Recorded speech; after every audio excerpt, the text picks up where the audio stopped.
Okay, folks, it is time for the almost forgotten Porsche Supercup to return for round 5, the midway point of the championship. Takes us to Red Bull Ring, or as I like to call it, a super speedway with hairpins. There's some connectivity issues running amok as we get things started with Carlo Durante having some internet problems, and that keeps dragging other people out of the session along with him, but we got 8.5 minutes to figure that out, basically, while qualifying commences, and there it goes again.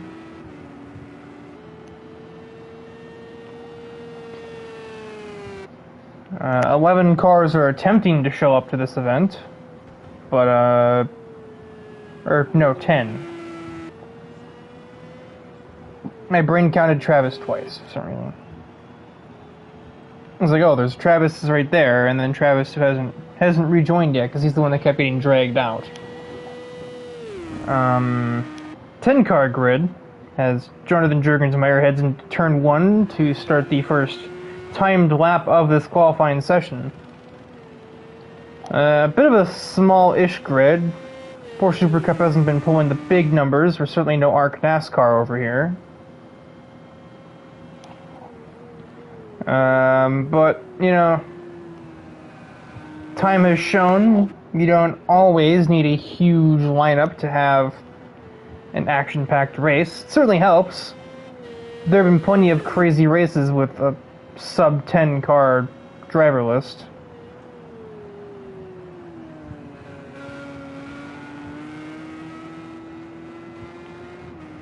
Jurgensmeyer gets very familiar with that outside curve at turn 4.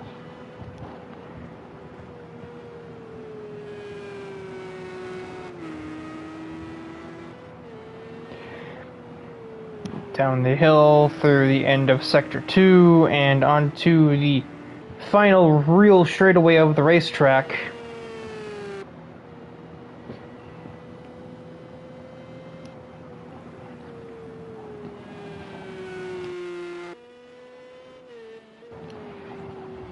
And through the last turn, the first lap of the session. First one, because it'll say first valid one. Yeah, this is also still the first one. From Jurgensmeyer is a 31.5. Now, I do believe I was hearing practice times were in the realm of the mid to low 29s. And I'm sure Dylan Bam is here cooking one of those up as we speak, as Matthew Stock is off the track on the exit of 4, having overcooked the vehicle on corner exit, at least so I presume.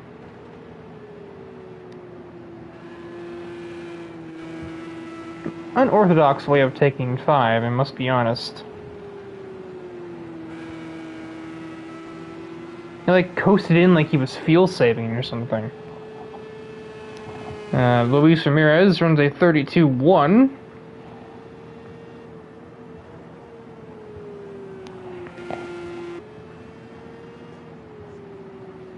Down the hill to the final turn. That camera is so far away. What does Dylan Bam do? He was on an outlap, or his lap time wasn't valid. One or the other.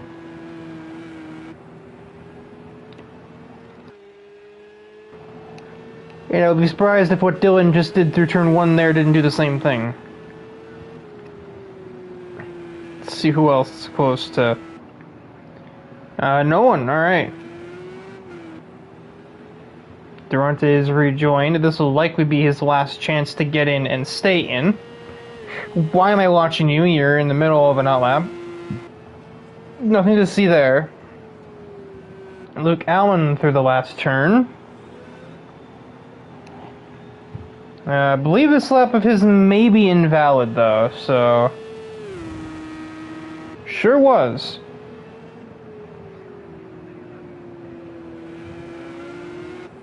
Logan Cool finds a 34-7.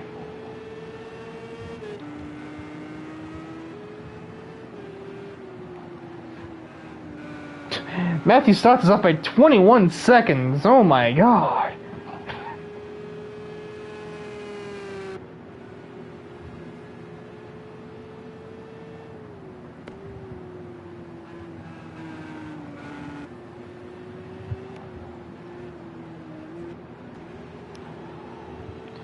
Stotts might have pushed his luck with track limits there.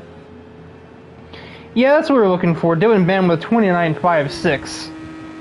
Matthew Stotts finds a 32.3. That's not quite much, all things considered.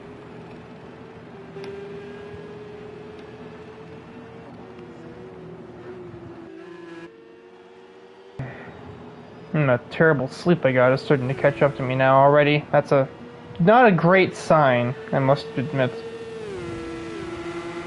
And Durante is gone again, as I don't think those are representative laps at all. Something tells me Gabe is capable of more than a 42.9, as he's got Travis right in his mirrors. I don't think that's supposed to be the car he's in. I don't remember him running that livery.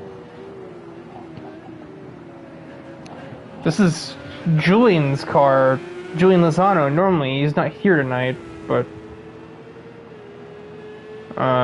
this was his card.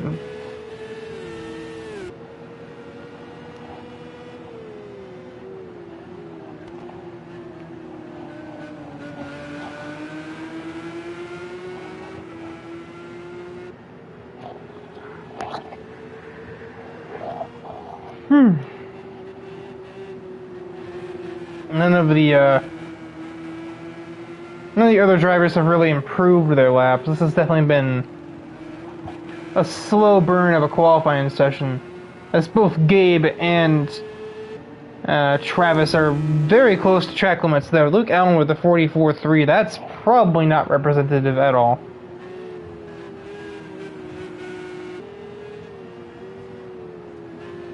As these two cross the line to wrap up the lap.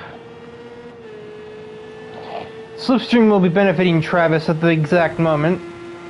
32.5 for him, and Gabe also finds a 32.1, so almost front row material for Cazzola there.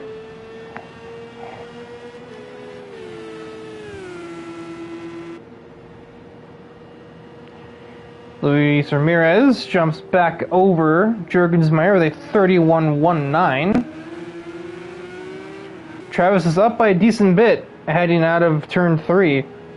Durante rejoins, but I don't think it'll let him back into qualifying, or at all.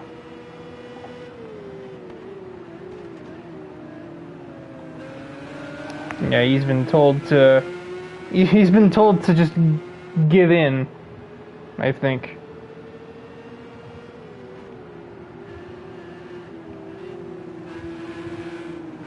Bit of a question mark if Travis has enough fuel to cross the line on this lap. Sort of, oh, doesn't matter if he loops it through turn 6. He was up by well over a second. That could have put him on the front row, but instead he will lose control.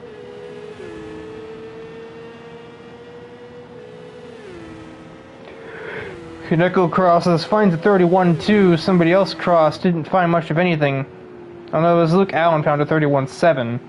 And Logan Cool, I believe, was on an outlap, so this is his final attempt.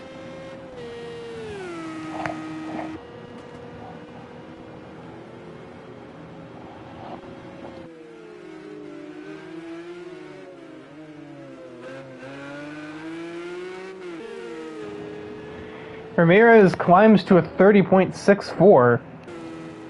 If things remain as they are, it'll be a front row lockout for Champ Racing. Carlo Durante is still trying to get in, but I do not think it will avail him at all. Stotts finds a 31.4. If we ignore the South Dakota elephant in the room, this has been probably one of the closer qualifying sessions in terms of, split times that we've seen in a while.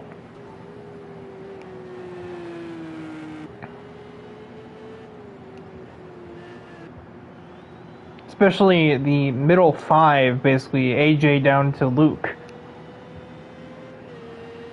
Not separated by much. And Luke Allen isn't going to be improving on it either, as Stotts finds a 30.5, AJ finds a 30.3. Gabe aborts. The session is over. That was jarring as all get out. Logan still didn't find improvement, and I believe somewhere along the way Dylan Bam found a 10th. Not that he really had to, because it's not like his pole was under any real threat in the first place. So that's well, I think credited with a DNF for Carlo Durante, because he did attempt to start the race. He just couldn't stay in the lobby past, qualifying, because his internet is disagreeing. So the quick rundown of the grid while everybody sets their strategies and the like. One more disconnection for the road, as Dylan Bam is the pole sitter over AJ Knickel, breaking up that podium lockout, front row lockout for Champ Racing. Luis Ramirez 3rd, Jurgensmeyer 4th, Matthew Stotts 5th, Gabe Cazola, his teammate, is in 6th, Luke Allen 7th, Travis 8th with an uncharacteristically mediocre qualifying, and Logan Cool is in last. Being Red Bull Ring, one of the most difficult tracks to survive the first lap on, pretty much anywhere, as turns 1, 3, and 4 are all pretty bad bottleneck spots. And the same can also be said if you continue to be too wide all the way up to the back half of the track. Any corner in Sector 3 can be a bit of a difficult task to take too wide. You might just get away with it on the long left-hander, but the last two corners, unless you're a surgeon, good luck.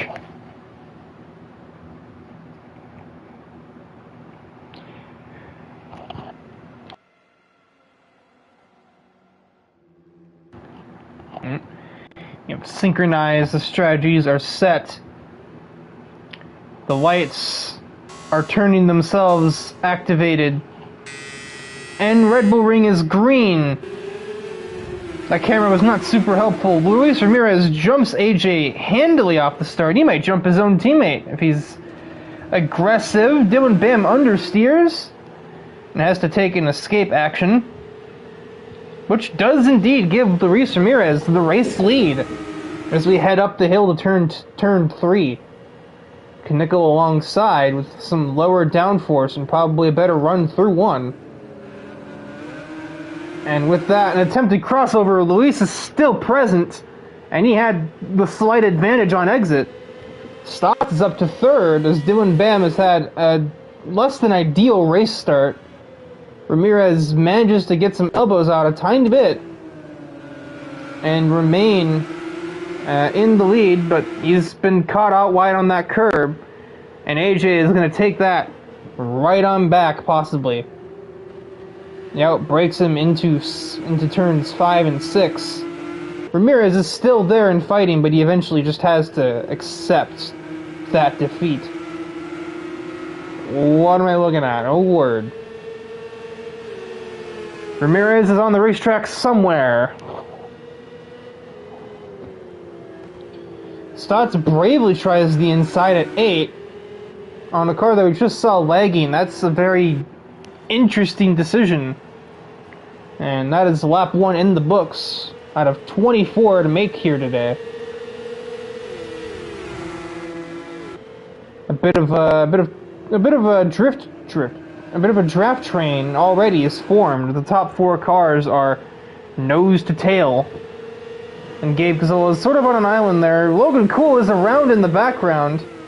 He says he's not a big fan of these cars, and that's evidence to his case right then and there. Bam, aggressive on the brakes, out-braking the 14 of Stotts and getting a huge exit, which he can attempt to take to drag himself ahead of his teammate Ramirez. And he will do precisely that. Ramirez tucks back in. AJ a bit wide at turn 4. Ironically, that's what will cost Ramirez the race lead on the previous lap. So history has repeated itself. And Gabe Gazzola has also joined the battle to make this a 5-car train, and around goes Ramirez. The camera was kind of looking away. I had it focused on Bam, so I couldn't tell you if he had some help or if maybe he was assisted by his own mediocre internet connection. It's hard to be sure. I mean, I'll be sure if I see it in Stewart's report later, but in this exact moment, no clue. As Dylan Bam with a huge exit out of the last turn just embarrasses AJ as we cross the stripe. If they fight a little more, it'll give our two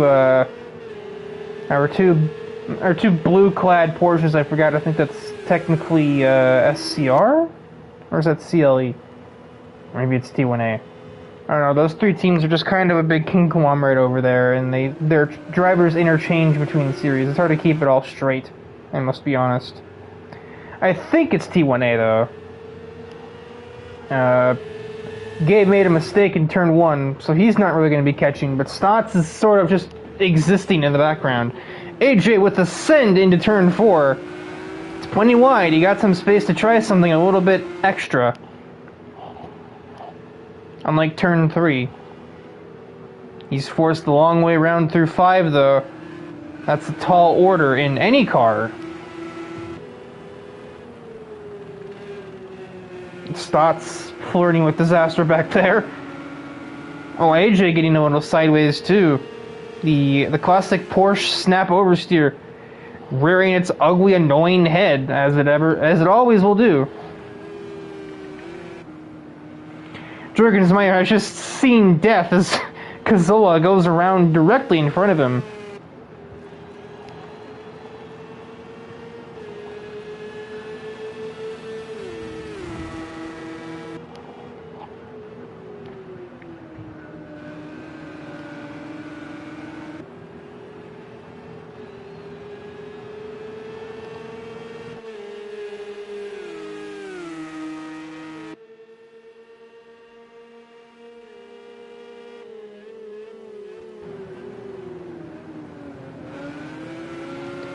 It's a bit late on the brakes for AJ Knickel there.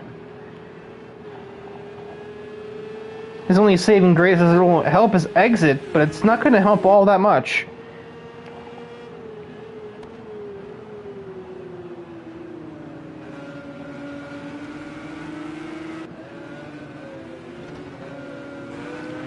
Logan Cool up the inside of Gabe Gazzola.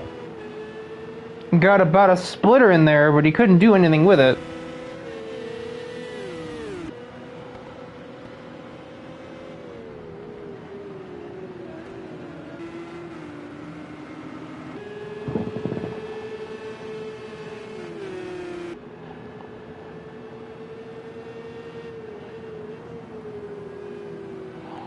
Dylan is not able to make good on his escape plan, but AJ has just caught a lot of those curbs, and I'm sure the in-game race director will be giving him a piece of their mind for a line like that. Evidently not. Okay then.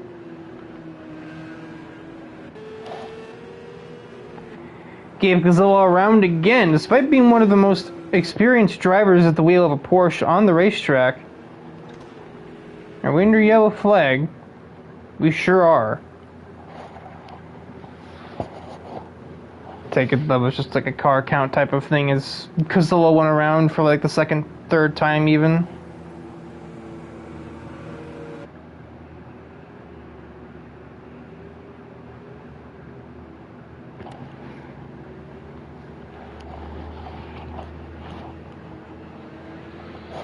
So we made it through about just over 4 laps before we have encountered the good old caution flag for the first time here.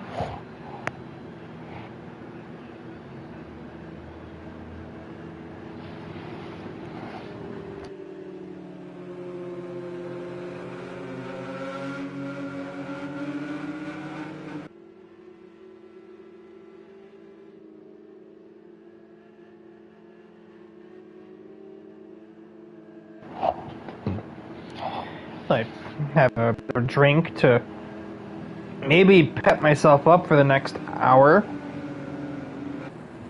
45 minutes to an hour, because my pathetic amount of sleep that I got overnight is definitely starting to kick my head in right now.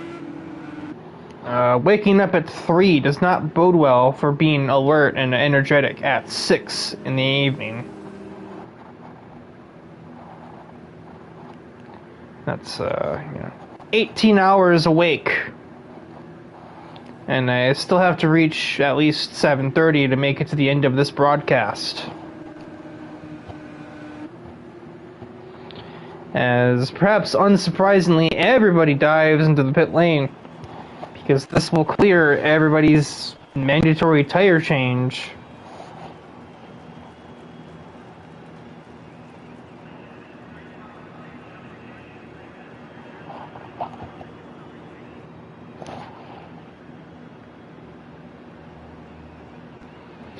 We'll see if any surprise pit stop jumps occur, if everything's just gonna kind of go in the way, or go out the way it came in. Clearly not.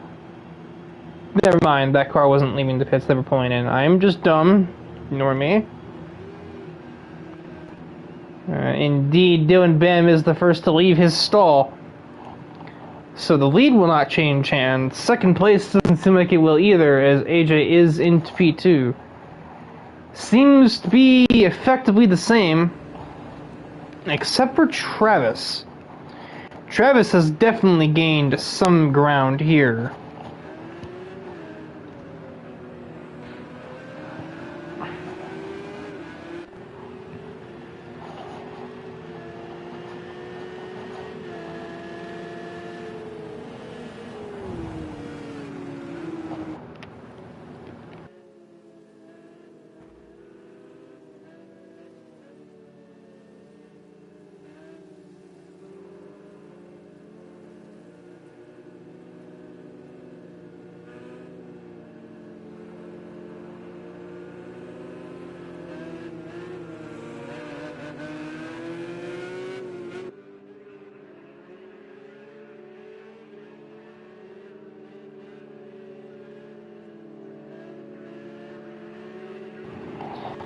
Do not be totally surprised if I end up eating my mic every handful of minutes, so I would rather not yawn into it every time.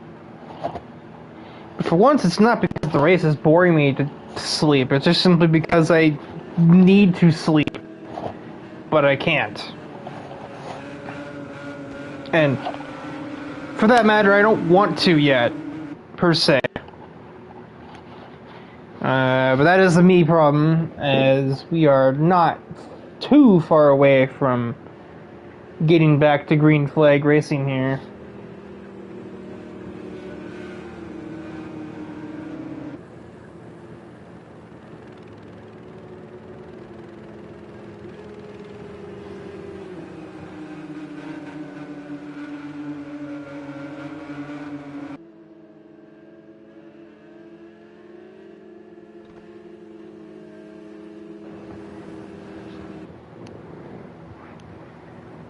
As we roll up to the final 2 corners of the racetrack, I believe DIVEBOMB will be able to go anywhere after the apex of the last turn.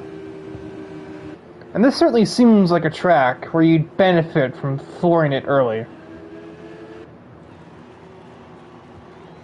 So, curiously, Dylan Bam goes against my ideas and waits until we're about midway between the start line and the last turn. We are green once more from Red Bull Ring. His teammate Ramirez is changing lanes sporadically in the background. Oh, some bumper hook, that's not great. Some lag involved. He rejoins the circuit and nearly clobbers his IndyCar teammate in the process. Down the inside he goes of Logan Cool. Travis has disconnected from the race. And Dylan Bam was around or something, or just really bogged down on the exit. Either way, it's going to be interesting heading towards 4. He's getting some bump draft by Matthew Stotts. It almost looks like you have me fooled. If that's not what it's going on there. AJ's keeping his car there. Matthew Stotts is either the best or worst place, depending on who you ask. He's either there to pick up the pieces or be scrapped along with them if things go wrong. No, he's the scrap. He's the one that saves it heading through turn 6. He saves it, but at the cost of all of his track positions. And probably his fire suit as well. Too wide in the last turn. Natural understeer as the track just kind of bottoms out there. Around, way in the distance, is Jurgensmeyer, who probably found that same bump. Battle for the lead rages on towards T1. And AJ, neither one of them turning in. Dylan is forced into the red and white extra tarmac, as Logan would call it. AJ is technically ahead, and now he is entirely ahead. But here comes Dylan again. He is more than peaking. He is there, but he is not squared. And AJ will have the better exit. They are still wing mirror to wing mirror, heading towards turn 4. AJ has the better run out of these corners, and this time, that's enough. But he misses turn 4, and that is a crucial opening that Dylan Bam will gladly take. Ramirez has had a recovery on this restart. He's already up to 3rd. And as these two fight, he's getting closer. More slight contact between AJ and Dylan. They have gone too wide for pretty much every corner this lap as Ramirez is around. Stotts almost finds him there. 2 spins in one corner. The Porsches, they're just not built for that turn, clearly. Or something, or the drivers aren't. Sometimes it's hard to tell. If the lemmings back there can maintain control, the battle for the lead is far from over.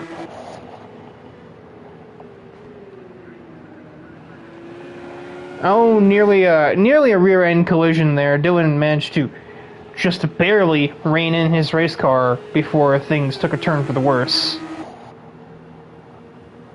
And amidst all the chaos, Logan Cool is now running 3rd, attempting to keep Luke Allen at bay. Luke Allen at bay.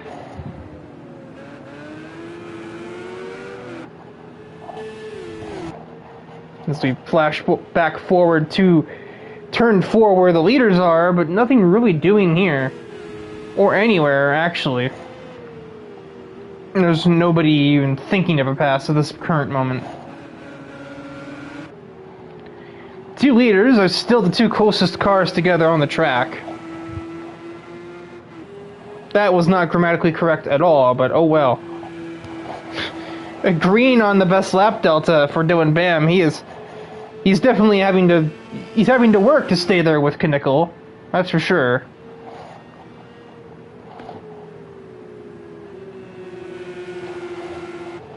I know it's itching. Get that masterful exit. Dylan Bam, he doesn't actually do that super well, but Slipstream is going to compensate. And about evens out, so nothing really doing there either. But that was contact, and now around goes Dylan Bam. for reals this time. Oh, chaos in second as Luke Allen manages to sneak his way ahead of Logan Cool on the outside. Gabe Cazzola there with them. And they're both going to be meeting Dylan Bam shortly.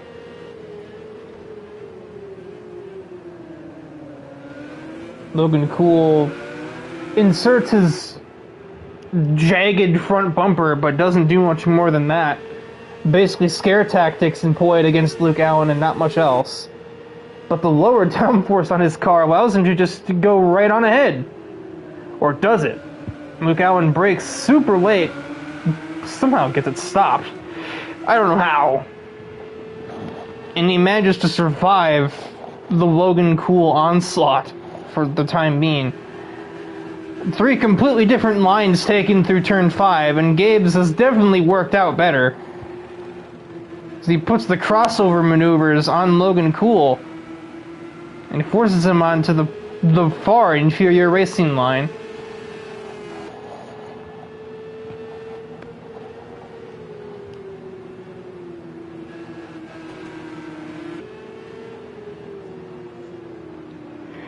We shall see if Gabe has anything in store for Luke Allen or not.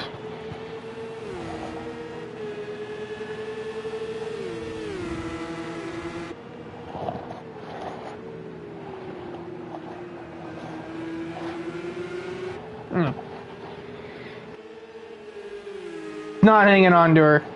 Logan Cool around the T1 once more, but he manages to not hit anything, if that's any sort of consolation, which it might not be.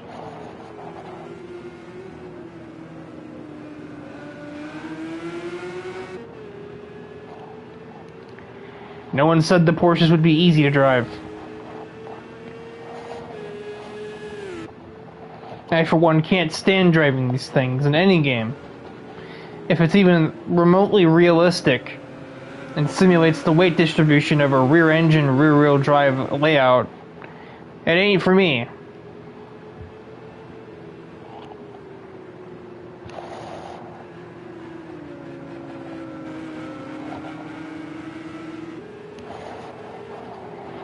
Luke Allen with a really poor turn 5, and Gabe Cazzola will just eat that up like bacon.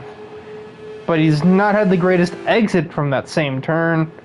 So they'll be too wide into turn 8, which is scary. But we survive. Gabe with another crossover. Doesn't work. You can't uncross over the crossover, but Luke Allen can miss the final turn, which will functionally end up with the same results.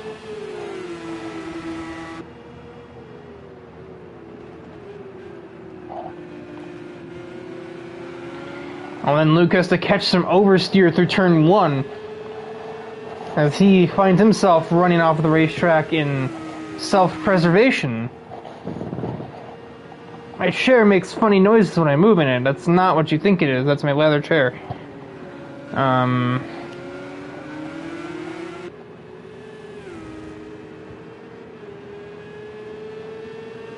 I thought these two were closer. Never mind that. I was gonna say something there, and then realized that something wasn't happening, so I didn't say it. That's how it works, yeah. Insightful commentary as always, Riker. I thought I saw something, but it didn't happen.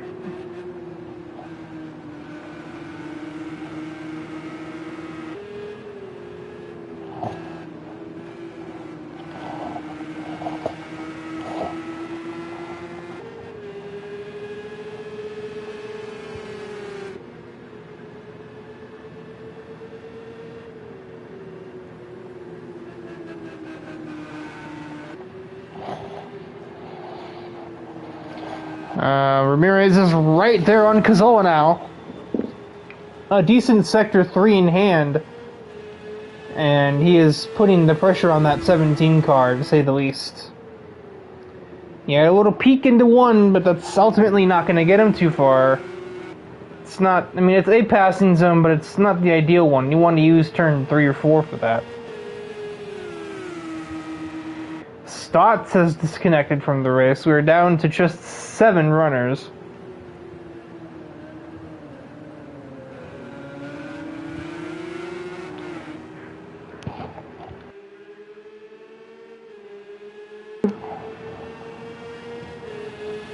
Luis is having a peek this time, trying every lane in the book to try and put himself too wide with Cazzola. It's not availed him, though. They both eat those curbs, but Gabe was stuck on them longer, giving Ramirez all of the opening he needs to grab third place and makes the pass complete around the outside of 5. Something that we have certainly seen more in this race than I ever thought we would. People trying the outside there. It doesn't seem like it should be doable, but it obviously has been because it has happened in this race.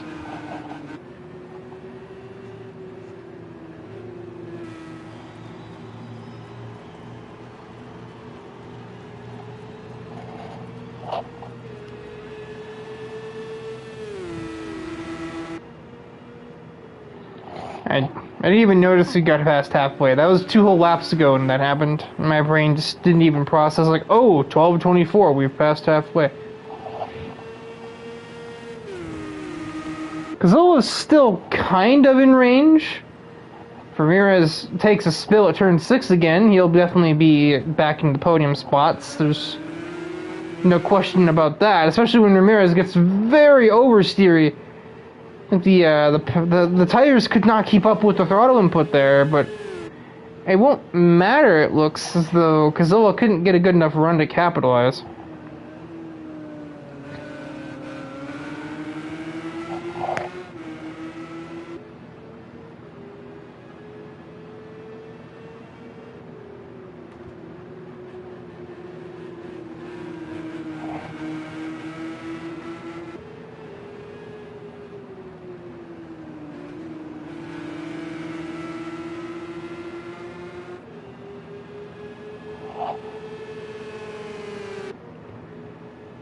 Even after his spin earlier, DIVEBOMB he's piling it on. He is stepping up to the challenge to try and catch back up to AJ. Runs a 30.6 to AJ's 32.1, so a second and a half was gained there. Cazzola might be having a peek at Luis Ramirez into 1. He doesn't go through with it, probably for the reasons I mentioned at least once already.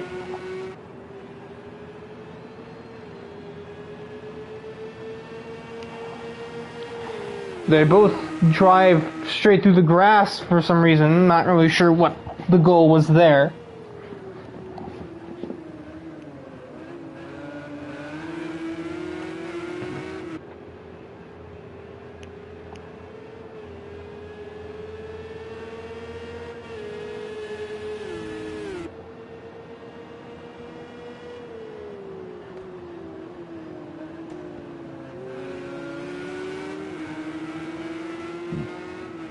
Despite this race being open setups, doesn't really seem like a lot of the cars are handling all that different from one another. Maybe that's just the nature of Red Bull Ring, kind of makes everything look samey. This track just has that way of just making cars look planted no matter what, until the exact moment that they aren't. But it's a good thing that Gabe is sticking with Ramirez, because if that weren't the case, there would just be nothingness. AJ has possibly noticed that Dylan began to reel him in. He has started to respond in kind with some lap times of his own. A 31.1 actually went faster than Dylan. Or Dylan maybe have had a slow lap, since even 3rd and 4th, well, at least Ramirez in 3rd, didn't get that far away from what Bam managed on this lap around.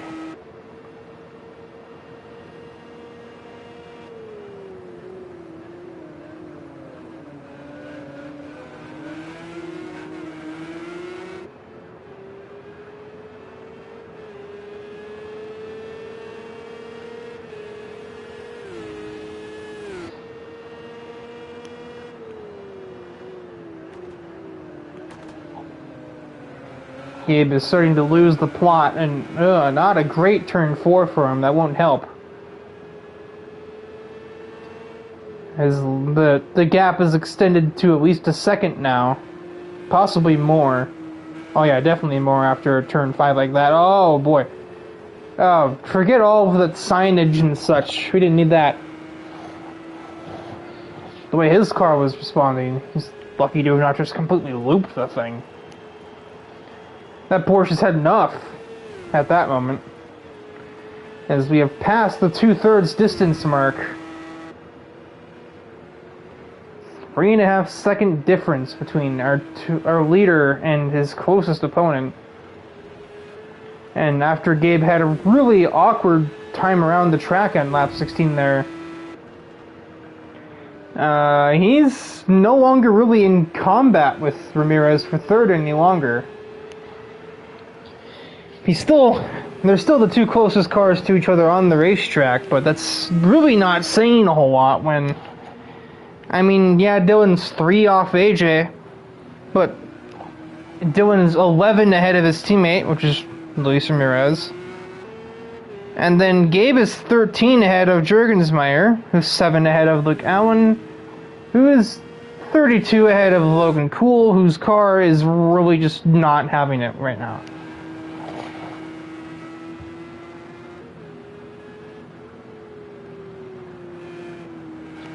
Now Dylan's responding. He's just put in his best lap so far up through Sector 2. Logan Cool is adhering to blue flags. That minute difference that was at the end of this lap, or the start of this lap, that changed. He clearly spun again, looking at context clues.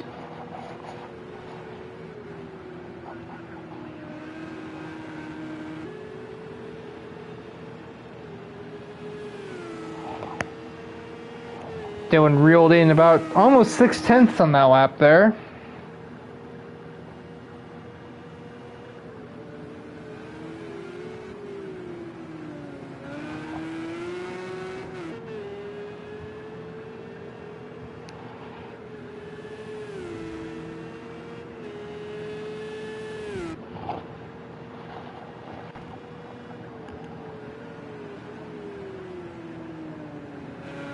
I wonder if perhaps I will actually be able to look at the standings finally. Or if my tablet is going to just continue to suck. Let us find out.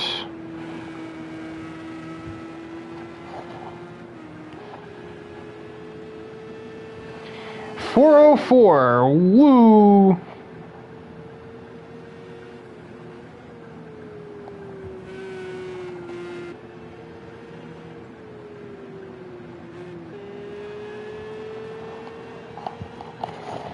As we have now passed the 3/4 mark in the race.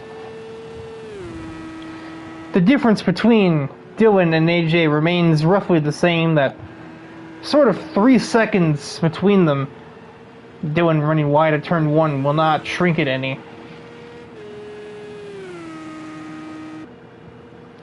With some major mistake from Gabe Casillo while we were not looking at him. These two are now the closest cars on the track to one another.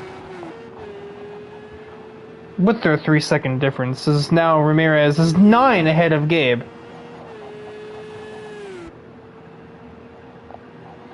And Gabe is 9 or 10 ahead of Jurgensmeyer, thereabouts.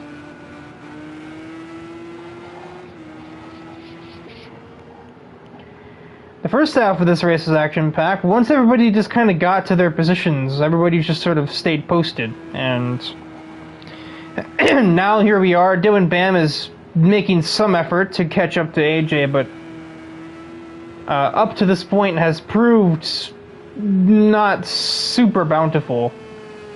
He's just kind of staying at 3 seconds. He's not really losing time, but he's not making gains either like I thought he would be. Oh, that qualifying pace he had, it is not transferred enough. I mean, obviously he's no doubt fast. And I'm sure he has the fastest lap of the race, but he's not able to put those laps in when it counts for points right now.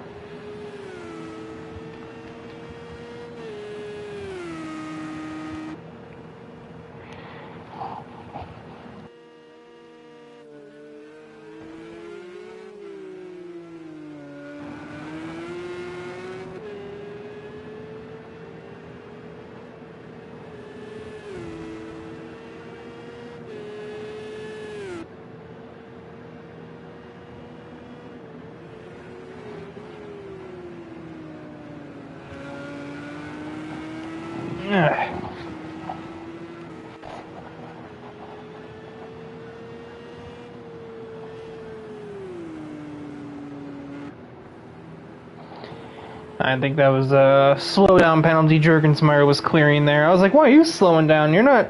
there's no caution.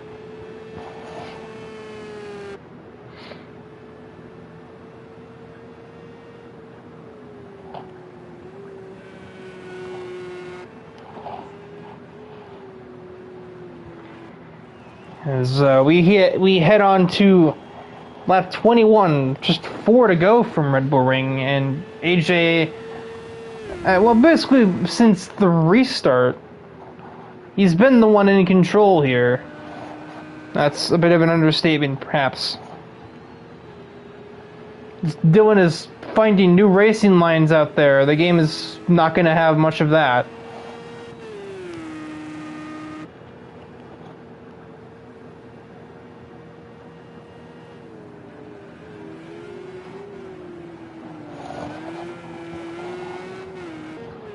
That's what I thought.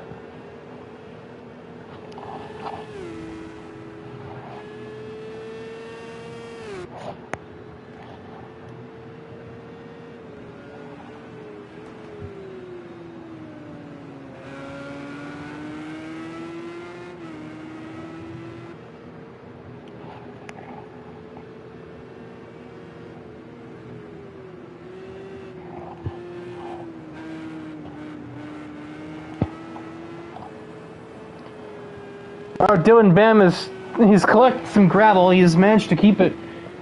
Yeah, that's a big bounce. It's not flat over there, my guy. And that is potentially a disastrous error right there. I was a bit distracted. I was hearing a bunch of random noises here in my house. Sounded like a washing machine was running, but we're not doing laundry today. And whilst I was trying to figure out the source of it, I just look back and I see Dylan Bam turning his GT3 car into a Rallycross car. I would say you're a few months early on that one. 3 to go, and now if there was any doubt before, I think that's mostly been ousted.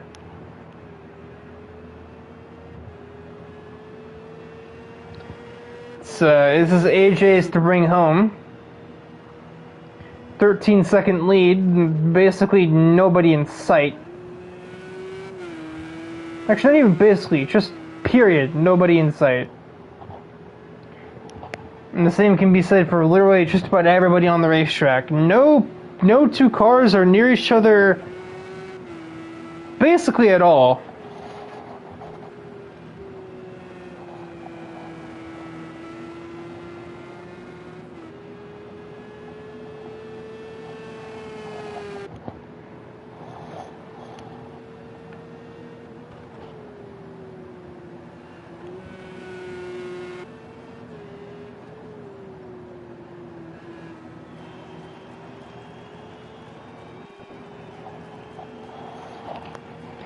Of course, because of how long we went in between Porsche Supercup rounds, we had 3 Indy Lights races in a row. I believe we were off for 4th of July, and then we were off for league race or league owner thing of rescheduling so that I can be around to run the race. Or no, moderate, administrate, make sure the race doesn't go bananas like it's done before in instances where key admins were not around. It's been over a month, I believe, since the previous Porsche Super Cup race. So if I were to try and find the standings through, say, an Instagram post on the AutoRacingConnected Instagram page, I'd probably be scrolling for the rest of the race.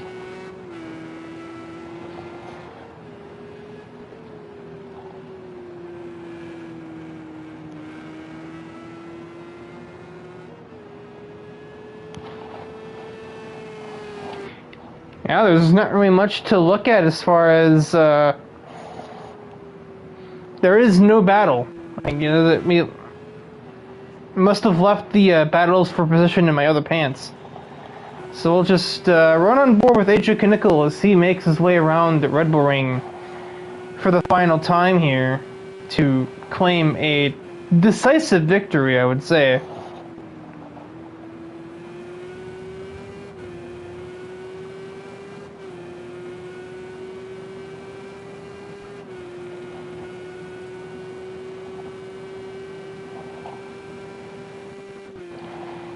To turn 3 for the last time. I think everybody knows that in our hearts that's turn 2, but the FIA are full of it, so here we are.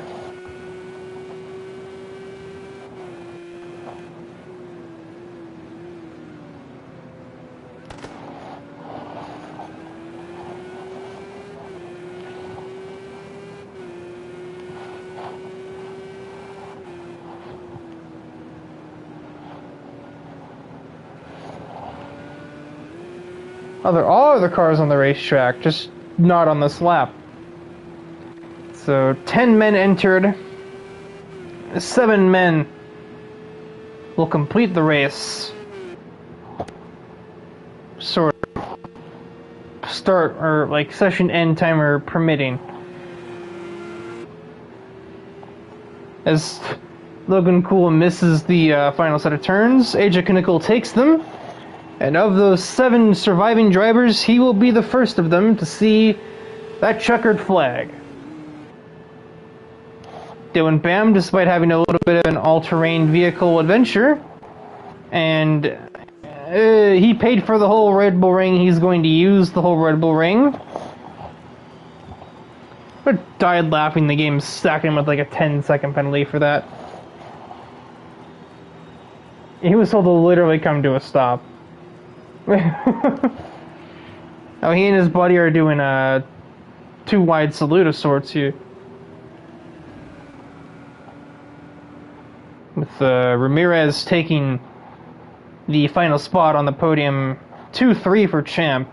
So, in team points, I'm sure they're definitely not too upset with how today has gone.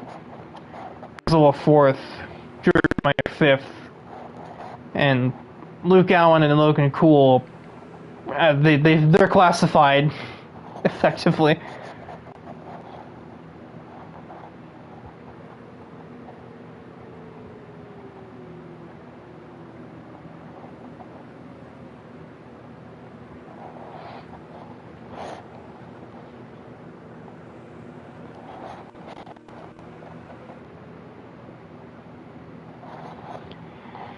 And that ends the race session now to just simply wait until there are all 3. For the podium interviews, might be difficult because I don't have my TV remote. Slipped out of my hands. Let's try and change the volume. Our 3rd place finisher, Luis Ramirez, you finally get a podium interview. It's like, well, your 4th one, you think? Oh, that probably helped, yeah.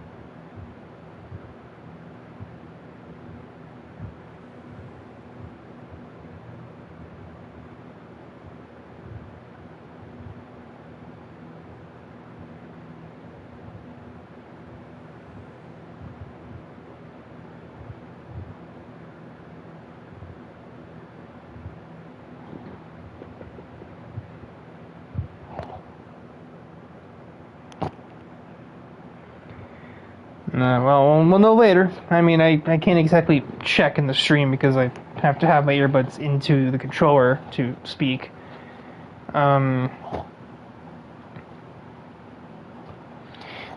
Somebody else can probably be in the chat and hear. Yeah, so I think this is what you said. I believe it was a joke you made last week of, like, this is now your fourth podium and this is your first interview because you keep getting them in races I'm either not in or where I'm not able to do the interviews for one reason or the other. I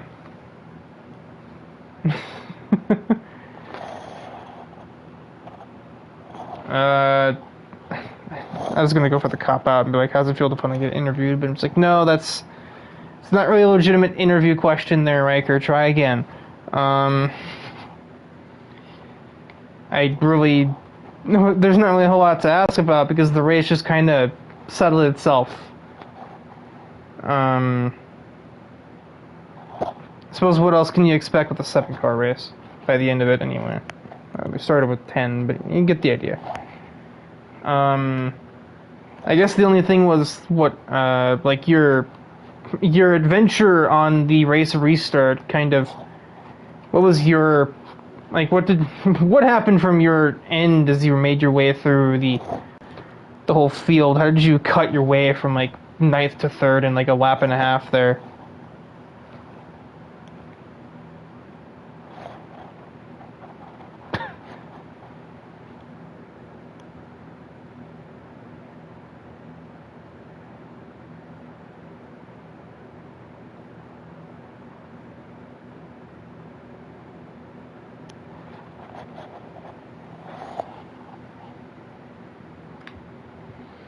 It makes sense to track with 2.5 heavy braking zones. Being confident under brakes will gain you significant time.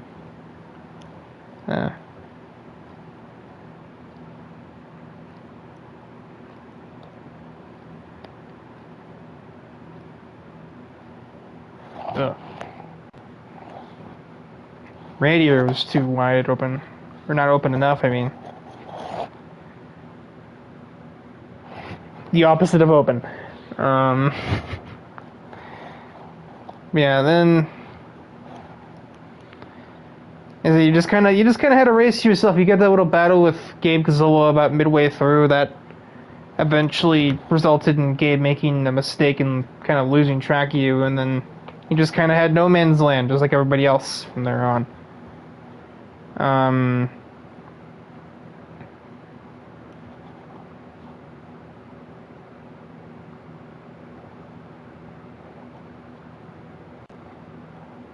And we've all been there. I mean, obviously, literally everybody was there in this race because no 2 cars finished within 5 seconds of the next. So that's on a technicality. And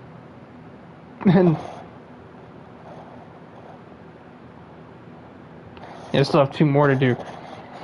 And then, yeah, speaking of our second place finisher, Luis's teammate, Dylan, sort of curious as to what went wrong on the race start there. He went from first to, I believe it was about 4th or even 5th by the time he got out of Sector 2.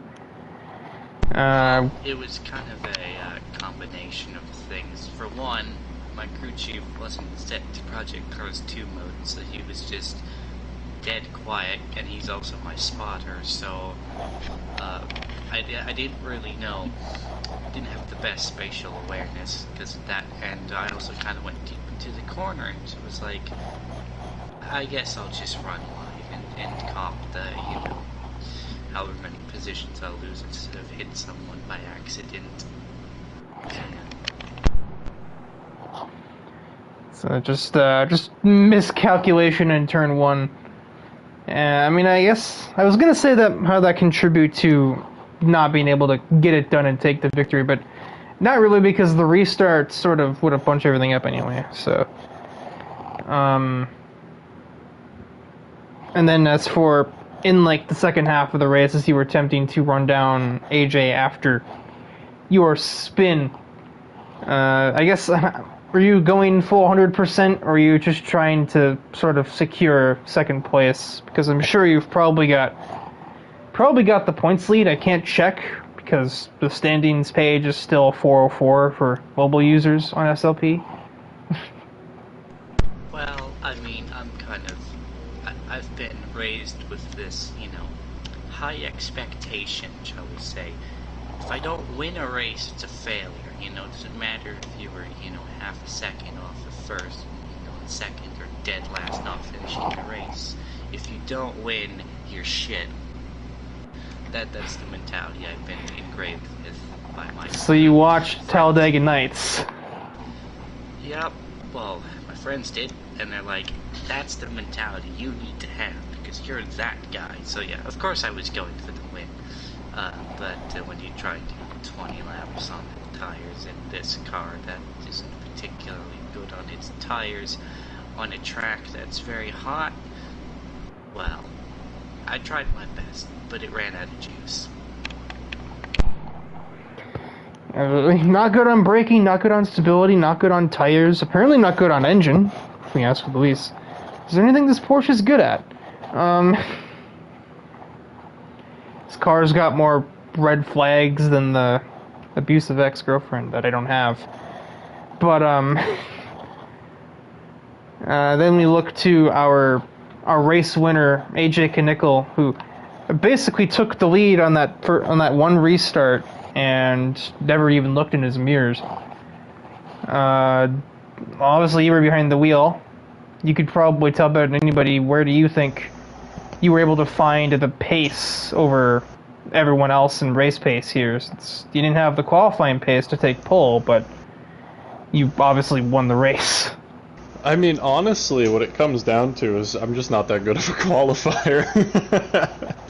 I set my cars up for race pace. I don't really mess with the ducts too much in qualifying. I never really have worried about poles like that. So, yeah, it's really what it came down to was getting kind of used to the car. I battled with Dylan for like 2 laps or whatever. I had to make a couple ambitious moves, but I think he got into the back of me on like lap 6 or 7, whatever it was there, and then after that it was like 5-second gap. There was one lap I brought up my telemetry just to kind of try and hit the shifts where the rev band was producing the most power, and I dropped 1.5 seconds that lap, and I was like, I could not figure out what happened. So I just don't know if I was pushing not enough or what, but the after that I was like, okay, I don't need to look at telemetry anymore. And we just kind of drove to the finish. I was just kind of clicking the gears down, get the car stopped as quick as possible, and I was making up, I think, a lot of the time in the braking zones and through turns 9 and 10, 10 and 11, whatever the final 2 corners are. And then from there it was just pretty smooth sailing. Yeah, it makes perfect sense to me in a car as skittish as this Porsche, because everybody's had their horror stories about this thing, that's for sure. I love this car. I love it. It's stable under braking. The rear will come around, but you can typically pull it back pretty easily, and the steering ratio is just perfect. It feels great. It feels natural. It never feels like like your front is going somewhere your rear doesn't want to follow it. So I really like this car. I think it's great. Most people would tend to disagree. I'm definitely a front engine guy. I don't know about everybody else, but I say that. Oh, me too. But it's all about the way that the suspension and dampers and everything feel. And for me, this car feels great. Because I wouldn't know. I don't actually know how to fix that stuff. So, I'm sure if I did, my racing career wouldn't have ended so quickly. But,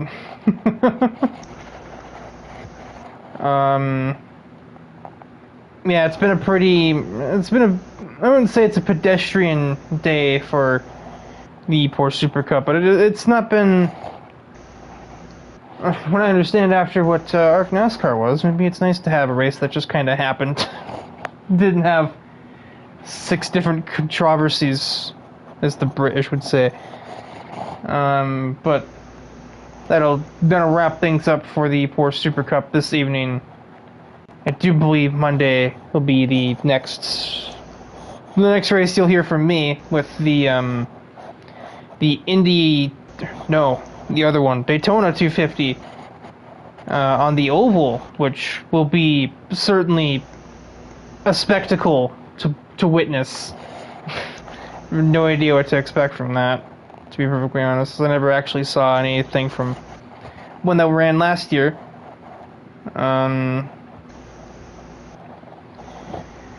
But yeah, I suppose. Do you want to do the sponsors, or should I do that? Because I'm getting okay at it, but I'm also like half awake because I slept like. I got you, Riker. You can, or sorry, I don't got you. I was gonna say I want to listen to you. And when I'm half awake, oh brother, I slept like crap. Woke up at 3 in the morning. My brain was just like, why am I here on this earth? So to quickly plug all of Auto Racing Connected's various sponsors, starting with DIVEBOMB, who helps with a lot of promoting the league through their various social media sites all across the internet. They do, I think, like news articles and stuff, not on us, but in actual motorsports. To Sim League Pro, which helps ARC and hundreds of other leagues out there organize, recruit, and keep track of stats and scheduling. Direct integration with ARC itself, if I'm not mistaken, because the person that created the site's in our server. To the Burning Rubber podcast, the podcast run by a bunch of people who didn't finish this race, or start this race, because they're getting ready for NHL F1. But they interview like drivers in the American oval racing and dirt track racing scene, like kind of the up and coming guys that are in like your NASCARs and World of Outlaws. To took me off the party. To James McAdam, who lets ARC use his photography and screenshots from games for promotional material on social media services, and then to AJ Knickel and AJ Knickel Design, is the person who makes all of the social media material on those services for like all of ARC.